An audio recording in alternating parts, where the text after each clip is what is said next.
contractor. Don't use those home improvement yo-yos or whatever you want to call them, handymen, whatever you want to call them. That's what gets you in trouble. They're not tested. Anybody can get that. So I want to touch base on that a little bit.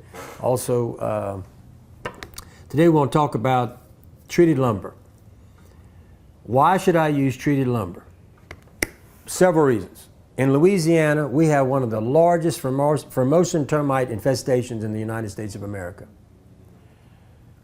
The second thing is, if you spring a leak on your building, let's say on the trusses, and you don't notice it for a while, white wood is going to rot. You'll have to replace that. When you replace that, you got to take out the screw. Now you got to go with an oversized screw. It's very expensive to start working on all that kind of stuff.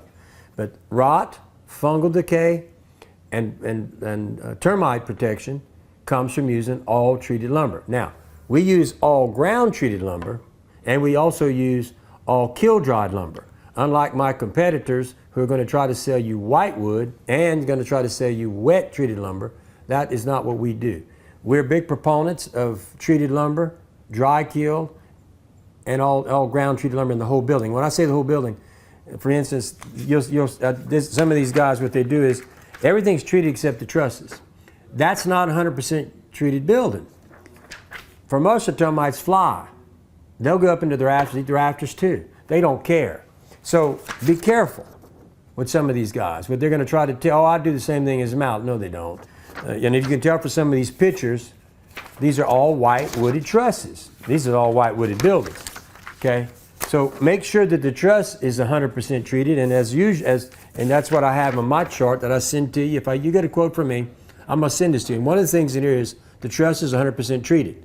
He's not going to sign that. He's not going to initial that. He's not even going to sign it. There's a lot of other things. But today I wanted to talk about all ground treated lumber, all kill dried lumber, which they don't have. They're going to try to pull this kind of shenanigan with these one-page, whatever you want to call them, and then tell you a bunch of stuff verbally.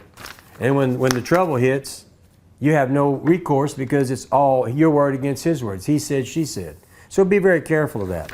But I'm a big proponent in Louisiana because, you know, we have heavily infested termites, and our moisture level here is way different than the northern states. If you go to Oklahoma, up into the Midwest, they don't have the moisture issues we have in Louisiana, nor do they have a termite problem like we do in Louisiana. So when you buy a building and you use all white wood, you know, when you buy, most people are building their homes, what do they got to do? They're required to put termite treatment in order to get a loan. The problem with that is, and it's expensive, at the end of the year, it's no more good.